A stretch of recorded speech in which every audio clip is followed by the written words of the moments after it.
Buenas tardes a todos los de aquí y los que estáis un poco más allá.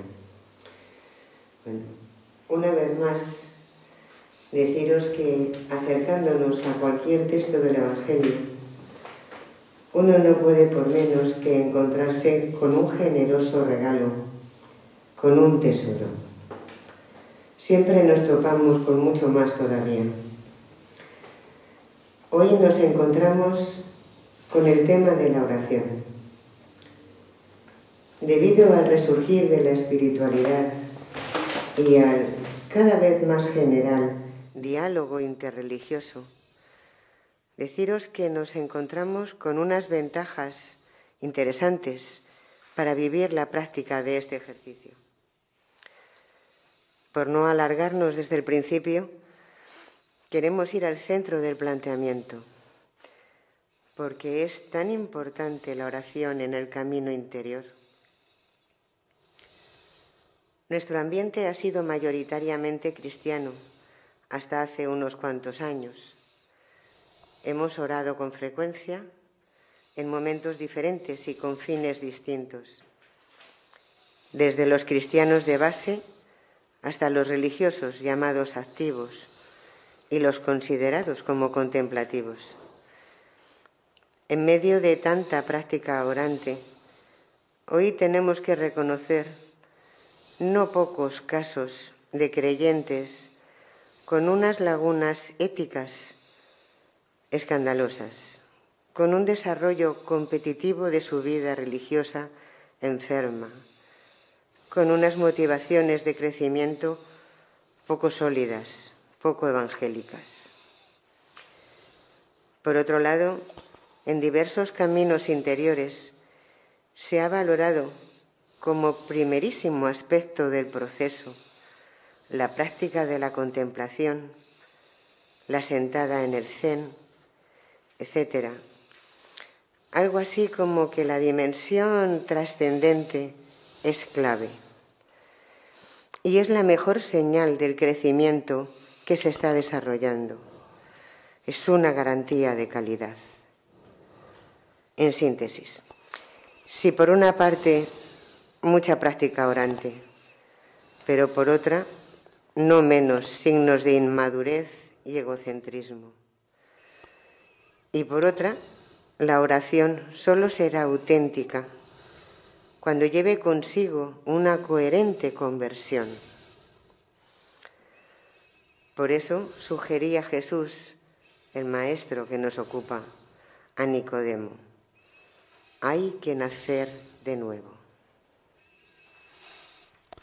Muy bien, con esta introducción, pues queremos dar comienzo a este tema, a esta práctica, a este elemento ciertamente importante, como veremos luego un poco más tarde, no solamente para los creyentes o los pertenecientes a una tradición religiosa, sino para todo ser humano, todo ser humano.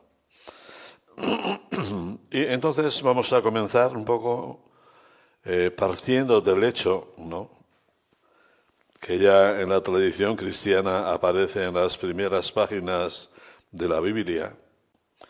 Partimos del hecho de que el ser humano, desde el principio, se nos manifiesta como ambivalente, es decir, capaz de una cosa y al mismo tiempo capaz de la contraria. Es decir, que no somos seres en una única dirección, con una única posibilidad, sino tenemos muchas posibilidades.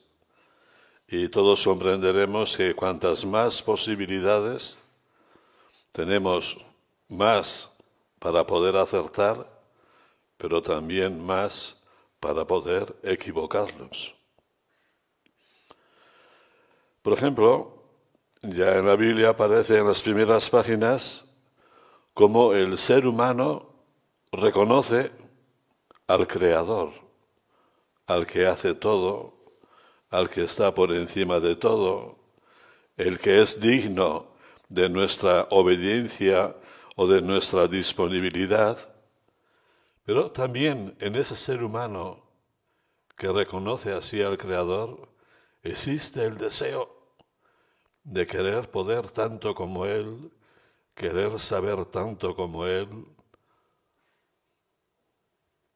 reconocimiento del absoluto y al mismo tiempo lucha para ser como el absoluto, caiga quien caiga.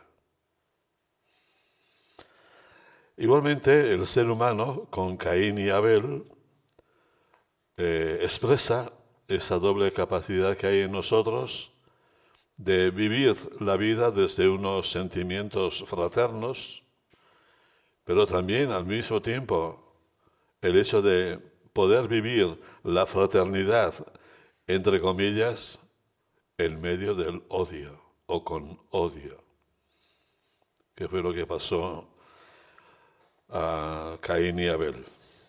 Por eso, ¿no? Por esta ambivalencia que hay en el ser humano, Jesús vuelve a insistir, ¿no? Hay que nacer de nuevo. Hay que corregir actitudes, hay que enderezar caminos, hay que allanar terrenos también en la vida humana.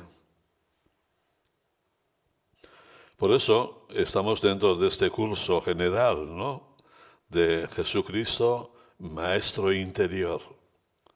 Y también a la hora de hablar de la oración, lo hablamos desde esta perspectiva. ¿Qué se puede decir de la oración desde el punto de vista de un maestro interior? Ser maestro supone hacer un camino, supone desarrollar un proceso, supone aprender. Y entonces la oración es un camino para este nuevo nacimiento. Y la oración es un camino como propuesta absolutamente para todo ser humano. Como he dicho antes, no solamente para los creyentes, no, para todo ser humano. Porque ya a estas alturas está bastante generalizada la aceptación de que la espiritualidad no es algo añadido, sino algo que pertenece a la esencia, en nuestro caso, del ser humano. Todo ser humano tiene inteligencia espiritual. Entonces, hablar de la oración es hablar de algo al que todos, absolutamente todos, estamos invitados. Cosa que antes pensábamos que solamente eso es los cristianos, los curas, las monjas, pero a mí que me dejen con la misa del domingo y ya está. No, todo ser humano ahí tiene una dimensión que es importante desarrollarla.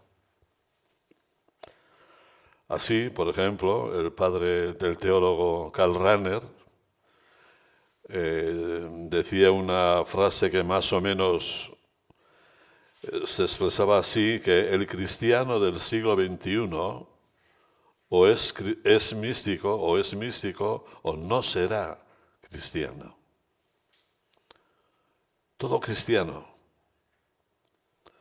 Y el padre Billy Jager dice que toda persona del siglo XXI será mística o no será persona. Es decir, la espiritualidad, una dimensión propia también de todo ser humano, una dimensión que todo ser humano la tiene que tener en consideración y que para todo ser humano requiere entrega.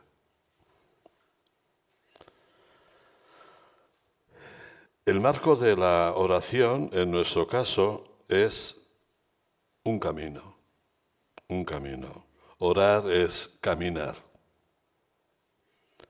Que no es simplemente caminar físicamente, sino también caminar interiormente. Entonces, la oración como camino lleva consigo una dinámica de crecimiento. Es algo así como las semillas, ¿no?, que al principio son pequeñas, casi invisibles, pero crecen. Entonces, la actitud orante también tiene esa dimensión, crecimiento. No solamente es crecer, sino también es crear transformación, cambios. Porque se trata de nacer de nuevo. No es cuestión de nacer como antes, no. Hay que nacer de nuevo, en espíritu y en verdad.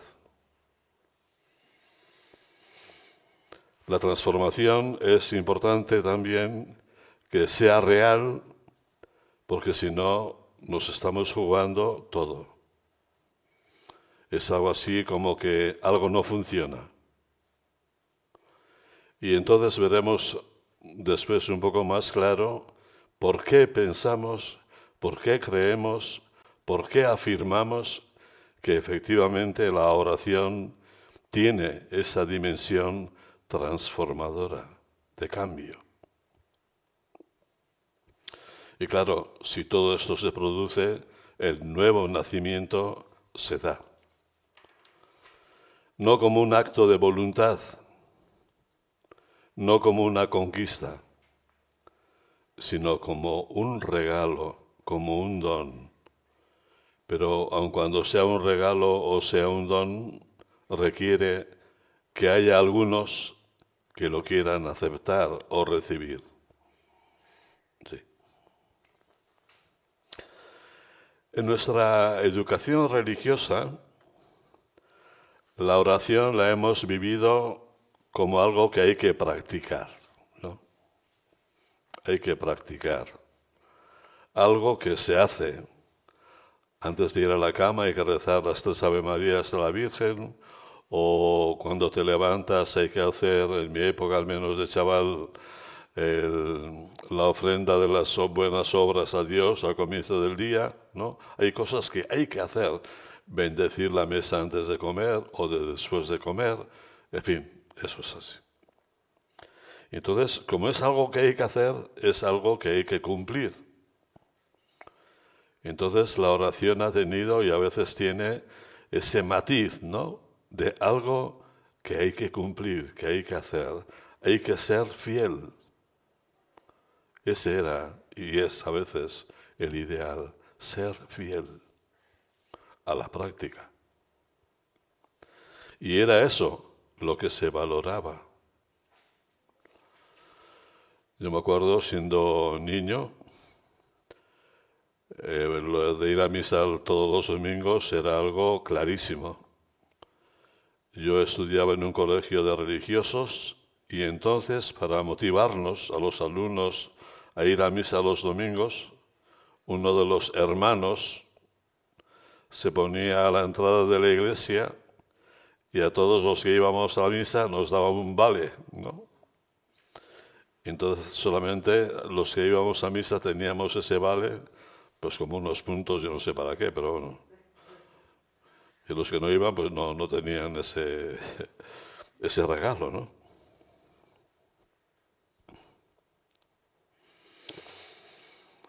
Pero eso es, había que hacer la oración, pero se ponían o no se ponía tanto hincapié en cómo hacer la oración, ¿no? Cómo hacer la oración, es decir, qué actitudes tenemos que desarrollar en la oración. Nosotros, cuando oramos, tenemos 2 posibilidades: de abrirnos a Dios o de quedarnos cerrados en nosotros mismos. Si yo voy a la oración y me dirijo a Dios, me oriento a Dios, pienso en Él, leo un texto del Evangelio o hago simplemente una oración, pues puedo pensar que me estoy abriendo, estoy saliendo de mí mismo y me estoy poniendo en la dirección de lo alto. Pero puede haber también oraciones en las que yo sea el centro. Hablo de lo mío, me desahogo de lo mío, pido por lo mío, me quejo de lo mío y pido ayuda para lo mío. Entonces es estar constantemente en la oración, vueltas, vueltas y vueltas a mi mundo personal.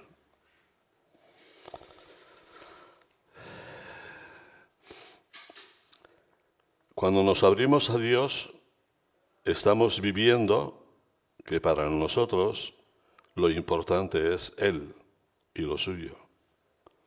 Sin embargo, cuando nos cerramos en nosotros mismos, nosotros estamos indicando, viviendo, desarrollando la actitud de que aquí el importante soy yo y lo mío. Y lo peor de todo es que creemos que como estamos en oración, estamos en lo perfecto, aun cuando a veces seamos narcisistas. Pero estoy rezando. ¿Recordáis aquel pasaje del fariseo y el publicano, ¿no? Que van al templo y el fariseo, un tío creído, y el publicano, el pobre, pues estaba, como veremos ahora mismo, un poco apenado, triste, con poco entusiasmo por sí mismo. Y entonces el fariseo pues empieza a hablar con Dios y decirle: Señor, te doy gracias por ser como soy. Ayuno tantas veces, doy la limosna correspondiente, cumplo los mandamientos, no soy como ese que está ahí al fondo, el publicano. No, yo soy diferente.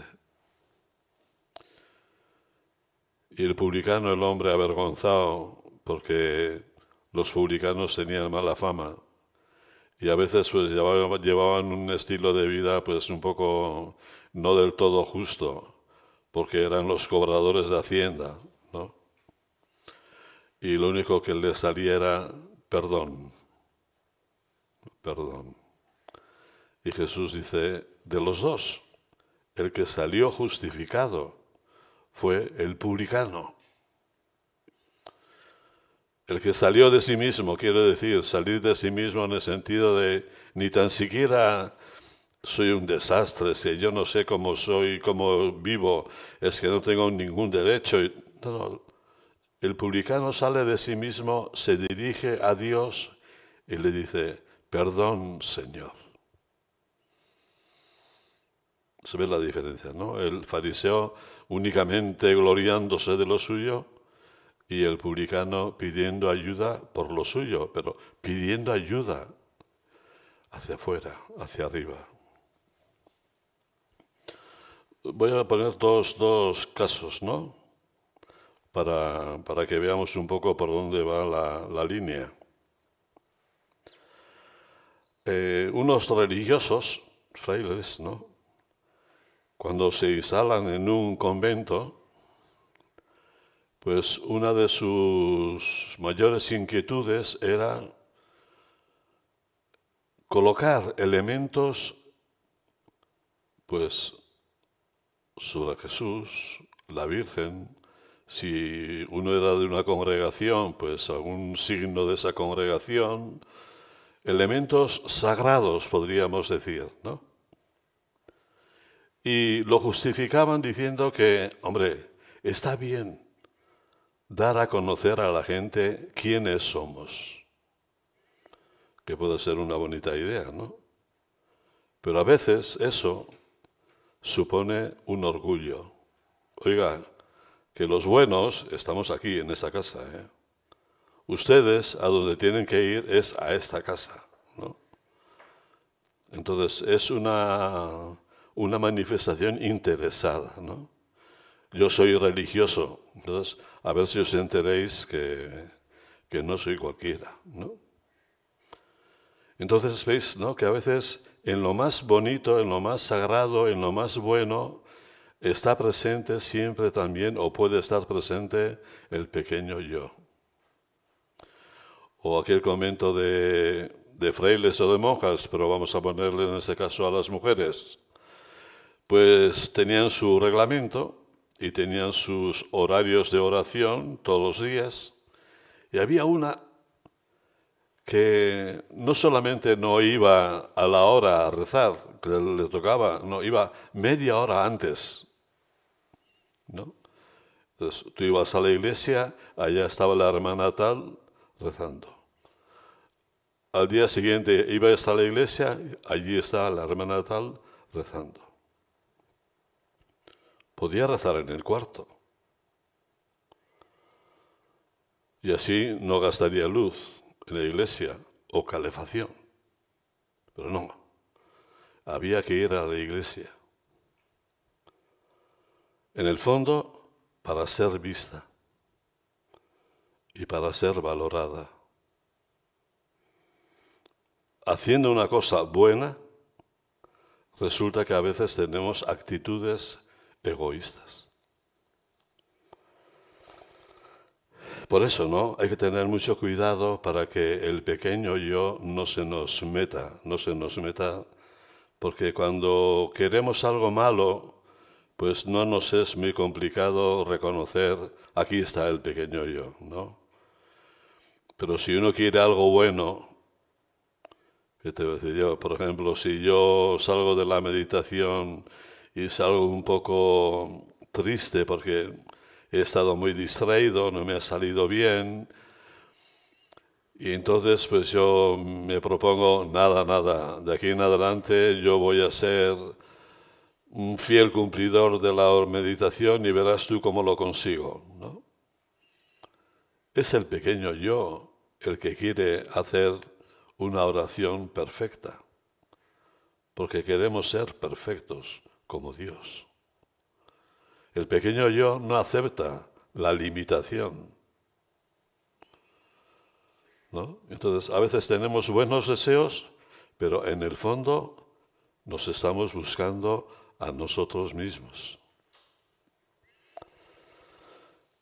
Entonces, yo a veces también, hace unos años, me preguntaba, bueno, ¿a qué puede ser debido, ¿no? Que personas orantes, tantos años rezando, ¿no? Y que vemos que todavía seguimos siendo inmaduros, seguimos siendo egoístas. No se nos nota de manera clara la dimensión espiritual por casi ningún sitio, a veces, ¿no? ¿Y cómo es posible que... Y hemos rezado. Y me venía la idea de que hacemos oración, pero no es suficiente rezar. En esta trayectoria en la que estamos, lo importante es trabajar actitudes en la oración. Es algo así como ir todos los días al gimnasio. Pero para mejorar las actitudes, ¿no? No para hacer simplemente oración, no, mejorar las actitudes, ¿no? Yo he conocido y también he oído que personas religiosas iban a hacer oración, se llevaban un libro gordo de filosofía y se pegaban en una hora pues 40 páginas del libro, ¿no? Y había hecho la adoración, pero no ha desarrollado actitudes espirituales de entrega. Ha pasado el tiempo como mejor ha podido. Entonces, lo importante no es lo que se hace. ¿Tú rezas o no rezas? No. Ni tampoco el cuánto rezas, sino el cómo rezas. ¿Cómo rezas? Por ejemplo, nosotros que estamos tan acostumbrados a a tener una mente ligera, vamos, como las mariposas, ¿no? De un sitio a otro, con dos pensamientos a la vez. Bueno, y entonces vamos a la oración y esa mente loca, ¿no? Nosotros intentamos que se centre en un punto, ¿no? Entonces, si yo hago una meditación de media hora, durante media hora, ¿no? Yo he estado ejercitando el que la mente se aquiete. ¿Se ve esto, no? Entonces, un día, otro día, intentando que la mente se aquiete, evidentemente la mente llega a aquietarse. O hay disciplinas, por ejemplo, en las que no se puede uno mover en la oración. Por ejemplo, que hay que tener la espalda recta, ¿no? Para que toda la energía pueda subir y bajar por el cuerpo humano limpiamente, ¿no? Entonces, si yo rezo con la espalda recta, ¿no? Y estoy así media hora, esa costumbre y ese deseo tan normal que solemos tener cuando yo me aburro o me canso de tener una pierna sobre otra, pues nada, cambio la otra sobre una. No, hay que estar quietos. Para que mi mente no esté centrada en si tengo ganas de esto o ganas de lo otro, no. Para que la mente esté centrada en lo que tú estás haciendo en ese momento, que es estar con una actitud vigilante, ¿no? Entonces, si vamos practicando la oración como práctica de actitudes, ciertamente la transformación llega. Se ha entendido un poco por dónde vamos. Sí. Y vamos a leer el texto del Evangelio que nos toca en este momento.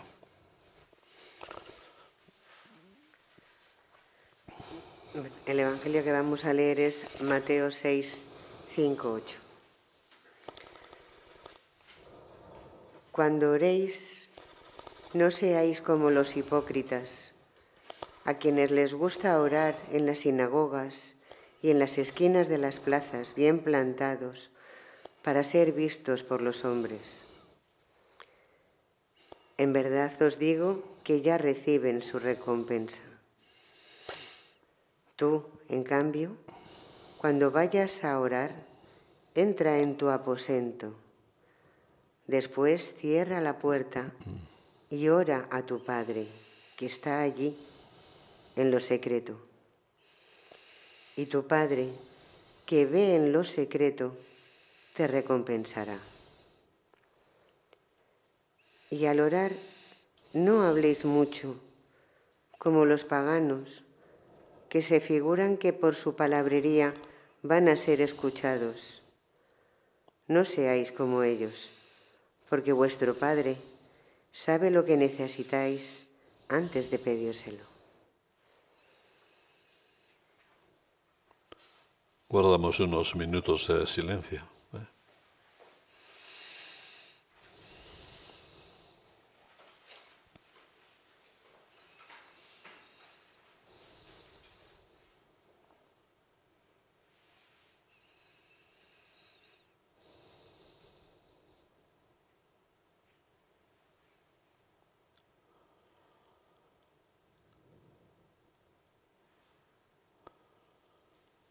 En este caso, la palabra de Dios es como lluvia que ha caído en nuestros corazones.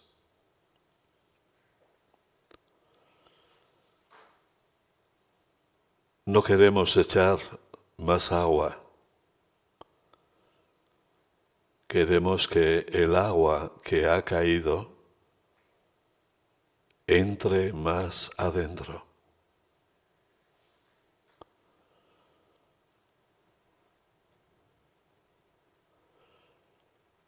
No cubrimos la tierra con otros pensamientos,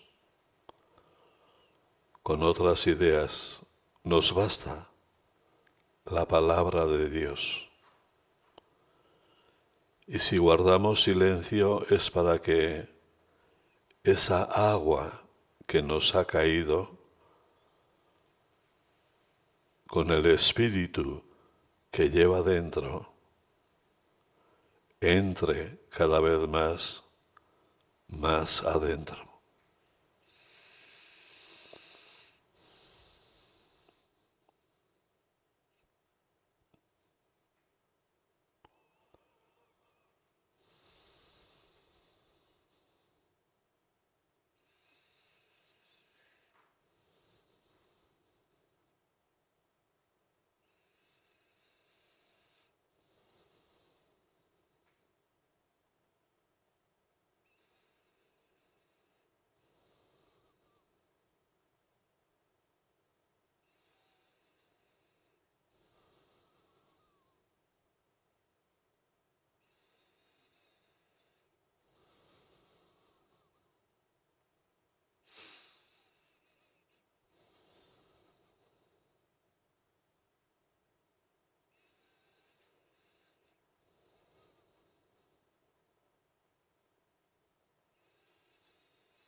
Bien, bien. Vamos a practicar, ¿no? Y a ver, sobre todo, lo que acabamos de decir hasta ahora.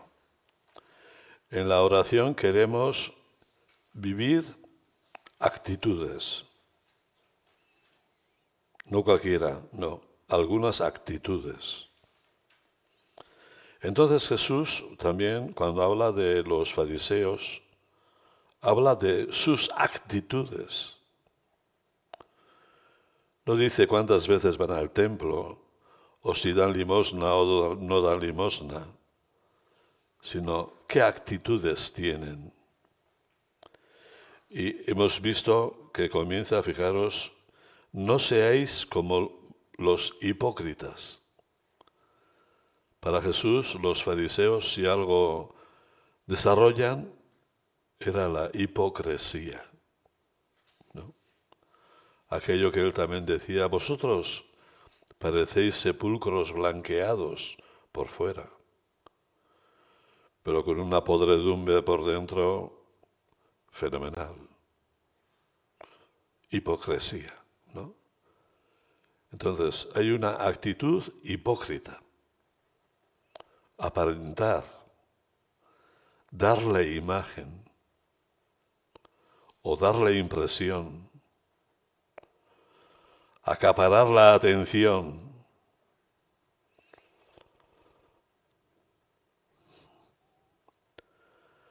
Como esos que se ponen en medio de la plaza, bien plantados, dice el texto, ¿no? Bien plantados.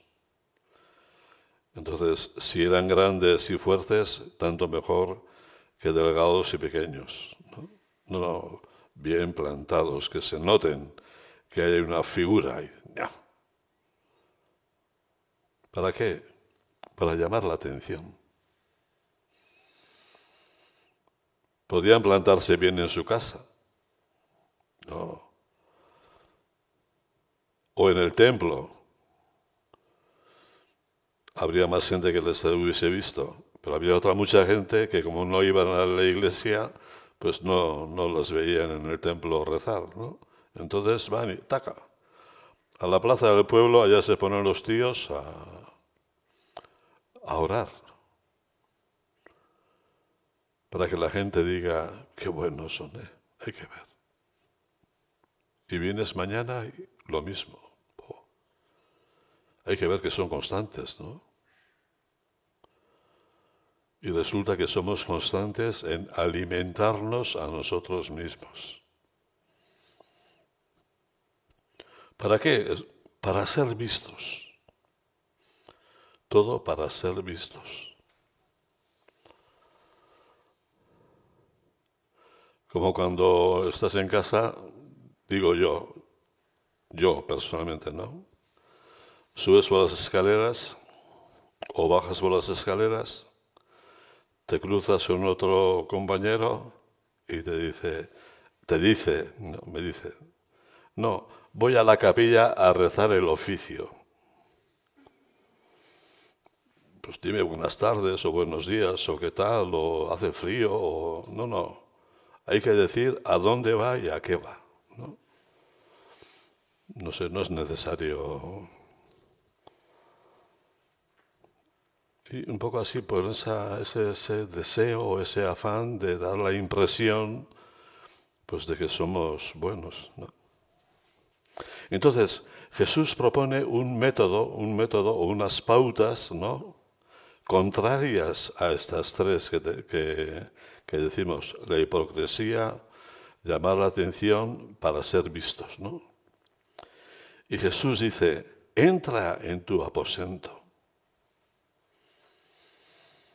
en tu cuarto. Que Jesús estaba haciendo seguramente referencia al aposento físico, como este es un aposento, ¿no? Pero entrar en el aposento significa algo así como, tal vez es más práctico, cierra la puerta, ¿no? Cerrar la puerta no es simplemente cerrar la puerta, sino cerrar la puerta es evitar todo lo que te puede llegar de fuera, ¿no? El fariseo quería que los de fuera le viesen, y el orante lo que quiere es que lo de fuera no te afecte.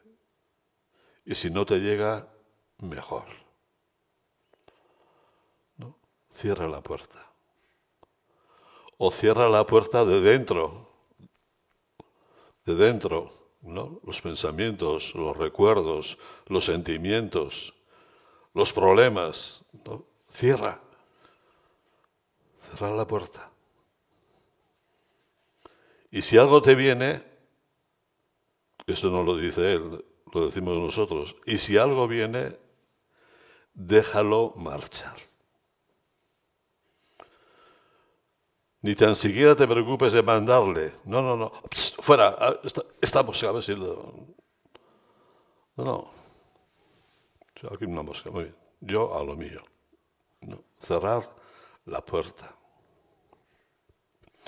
Ora a tu Padre, que está en lo alto, ¿no? Orar al Padre.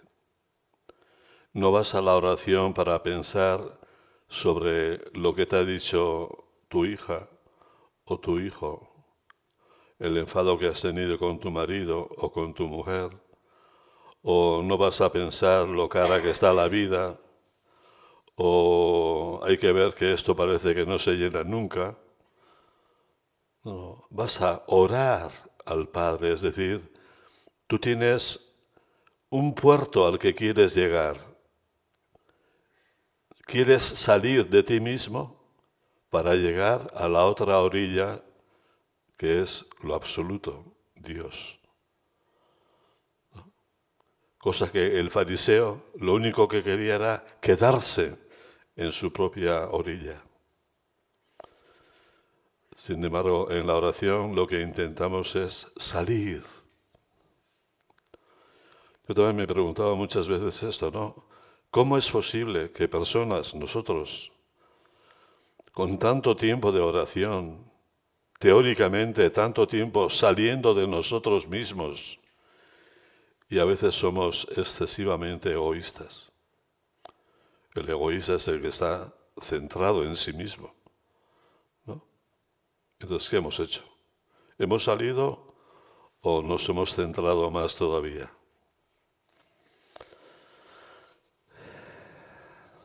Y en el segundo texto, ¿no? Pues que era normal, porque también nosotros lo hemos practicado, no habléis mucho en la oración. No. Yo no sé vosotros, pero yo en el seminario, cuando llegaba la época de los exámenes, durante la misa hacía la novena al Sagrado Corazón para aprobar los exámenes, claro. Y en mi casa se rezaba al Espíritu Santo para que ilumine la inteligencia de nuestros hijos. No.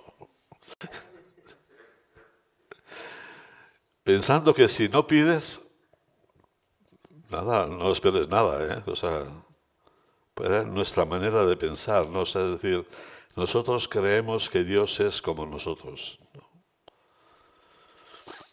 Y vosotros sabéis que vosotros mismos, ¿no?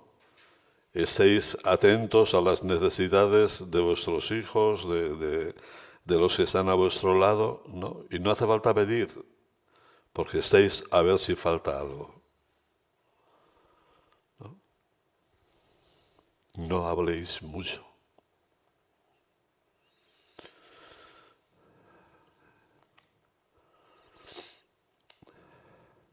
Y por eso, como contrarrespuesta a ese hablar mucho, él dice después, el Padre sabe lo que necesitáis antes de que se lo pidáis, ¿no? No perdéis el tiempo hablando. Utiliza el tiempo para escuchar. ¿No?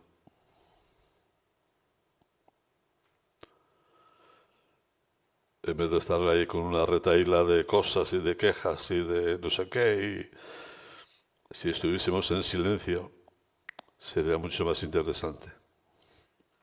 Y Dios nos seguiría, digamos, tratando tan bien sin nuestras palabras, o mejor, ¿no? Entonces, como veis, ¿no? Jesús nos va proponiendo un tipo de oración que lleva consigo otro tipo de actitudes, ¿no? De las habituales.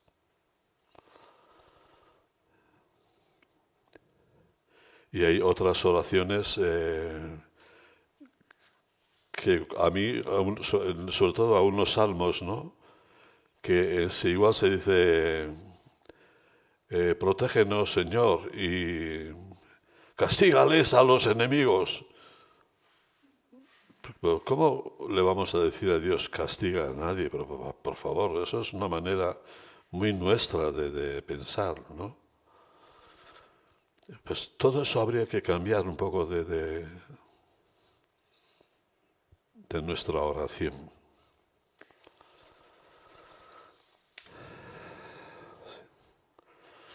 Bueno, después de todo lo dicho, si queréis o preguntar algo o hacer algún comentario sobre lo que os ha llamado la atención, estaremos 5 minutos más, podemos estar, ¿no? Sí. O alguna duda también, ¿no?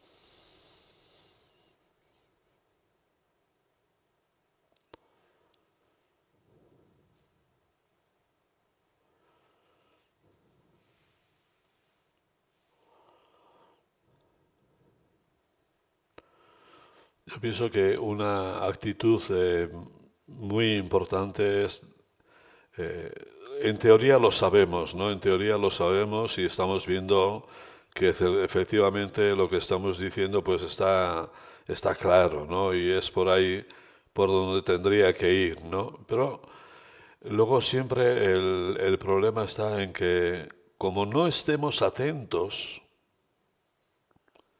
podemos caer. Entonces, estar atentos no es solamente saber qué es lo que piensas o qué es lo que dices, sino desde dónde te sale, ¿no? Desde dónde te sale. Es decir, para descubrir en mi oración quién es el que reza. ¿Es José Cruz o es el pequeño del José Cruz? El ego, ¿no?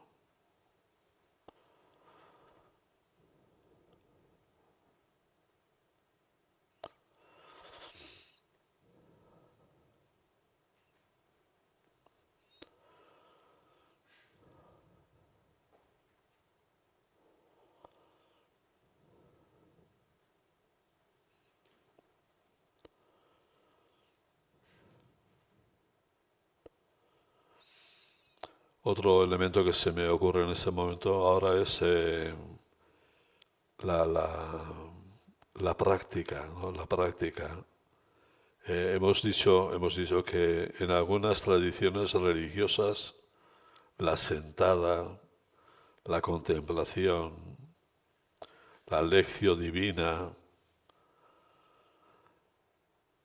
la oración centrante, pues que son importantes, ¿no?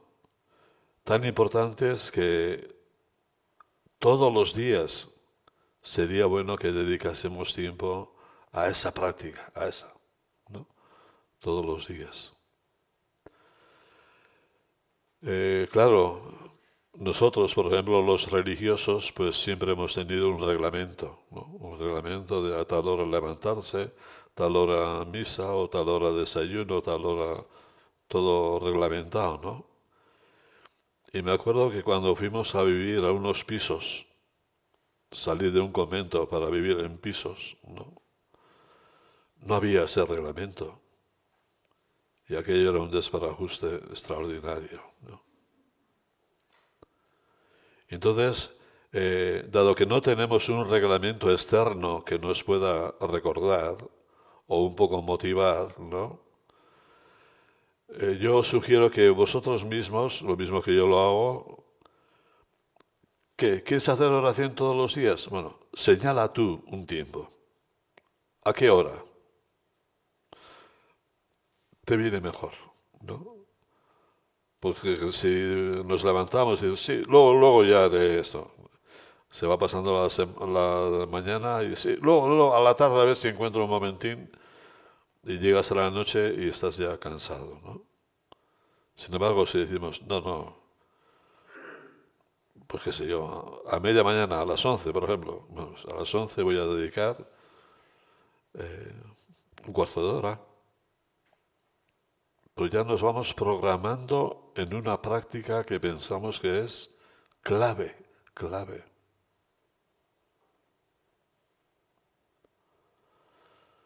Y encima que es una práctica que nos cambia. Y si nos cambia a algo mejor. Es decir, nos va a hacer felices.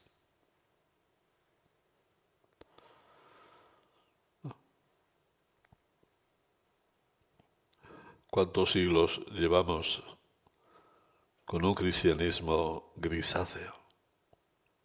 O con una espiritualidad grisácea que no resulta atractiva, ¿no?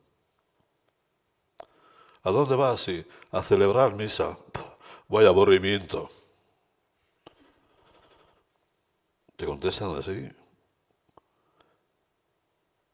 Y ellos lo perciben así, ¿no? Entonces, para dar la vuelta a ese color tan triste, ¿no?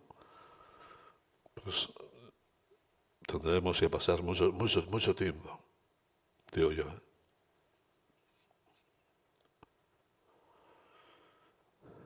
Menos mal que nosotros pues tenemos a veces el gustillo de saborear un poco los frutos, ¿no?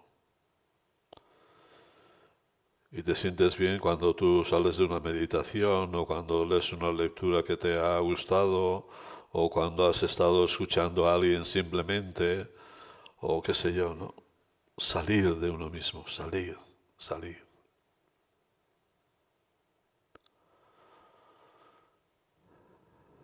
Muy bien. Ahora pues rezamos un... Ah, pues, sí, Armando. Bueno, dado que no había dicho nada hoy, no, sobre todo por ver qué os sugiere a vosotros, ¿vale? Más que... a mí la palabra más sugerente del texto es la palabra secreto. Me parece un secreto. Es decir, no es un secreto. Es decir, es como el tesoro, ¿no? Tienes un tesoro. Entonces te dice Dios que está en lo secreto. Está en lo secreto. Está en todas partes, pero está en lo secreto. Y luego dice Dios que ve lo secreto. Que ve lo secreto. Entonces, evidentemente, tiene que ser algo interesante. Es decir, cierra la puerta, entra en ti, desnúdate, es decir, entra dentro de ti y busca lo que es secreto. Es decir, busca lo que es realmente profundo en tu corazón. Es decir, no porque Dios va a estar en el núcleo tuyo.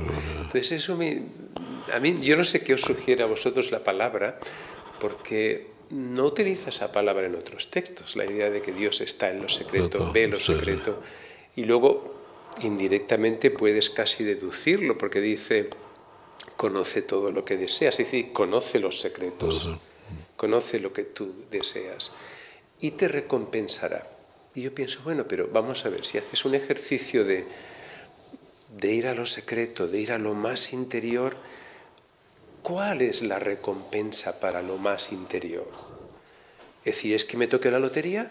Es, evidentemente, lo más interior busca lo interior.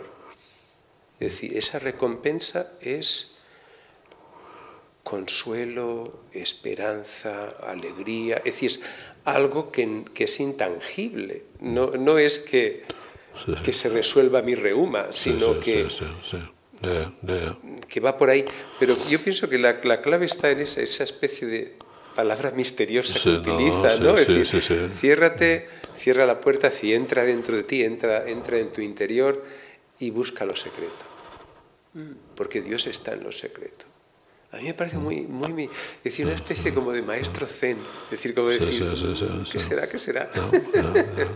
Nada, simplemente por ver qué os sugiere a vosotros. Sí. Y luego, como dices, es que lo secreto es eso, lo más íntimo, ¿no? Entonces, y Dios que ve en lo secreto te recompensará, decías, ¿no? Al mismo nivel, ¿no?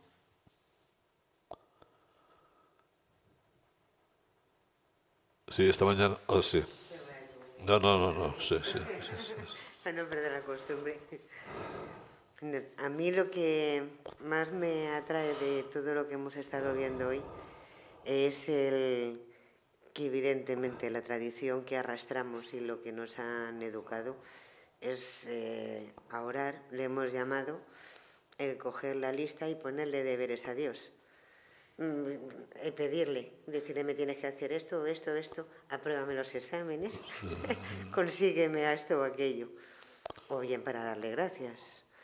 Pero lo único que hacemos es ponerle deberes, solo hablamos nosotros. Estamos hablando hoy de la oración, de lo que es hablar con Dios, pero no contarle nuestro monólogo y punto, sino conocernos, charlar, comunicarnos desde lo secreto y escucharle. Y ese puede ser el camino, o es imprescindible, para hacer el camino de conocerle, de experimentarle, de vivirle, de enamorarnos. Y honestamente yo pienso que la recompensa es el amor. porque no hay mayor recompensa en el mundo. Lo más feliz, los momentos más felices, las historias más maravillosas son las historias de amor. Y pues esa es la recompensa. Gracias.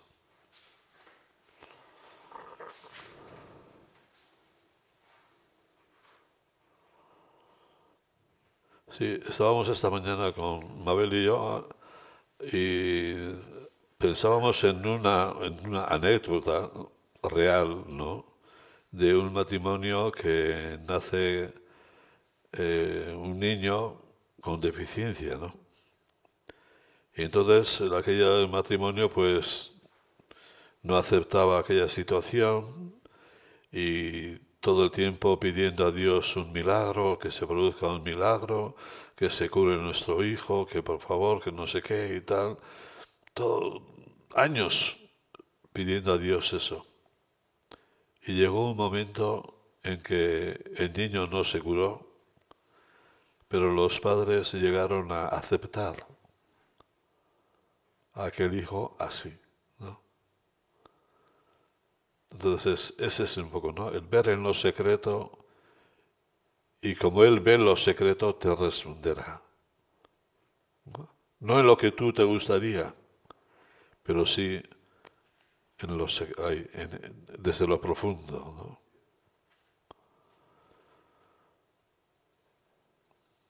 Porque claro, también nuestra visión siempre es una visión así, con ese agujerito nomás, ¿no? Cuando la visión de Dios es muchísimo más amplia, ¿no? Yo solamente cuando miro veo esta posibilidad, solo esta, ¿no? Y Dios, como tiene ese horizonte tan amplio, ve cantidad de posibilidades. Entonces igual no me da lo que yo le he pedido, ¿no?, pero me responde desde otro punto de vista, ¿no?, dejándome, y yo creo que es interesante, tranquilo encima. Es decir, yo me siento realmente respondido. No me ha dado lo que yo le he pedido, pero estoy contento con lo que me ha dado, ¿no? La capacidad de aceptar lo inaceptable, la cruz.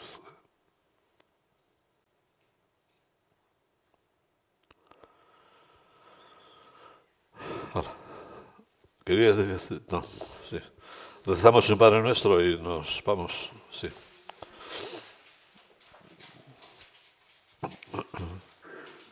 Padre nuestro que estás en el cielo, santificado sea tu nombre. Venga a nosotros tu reino.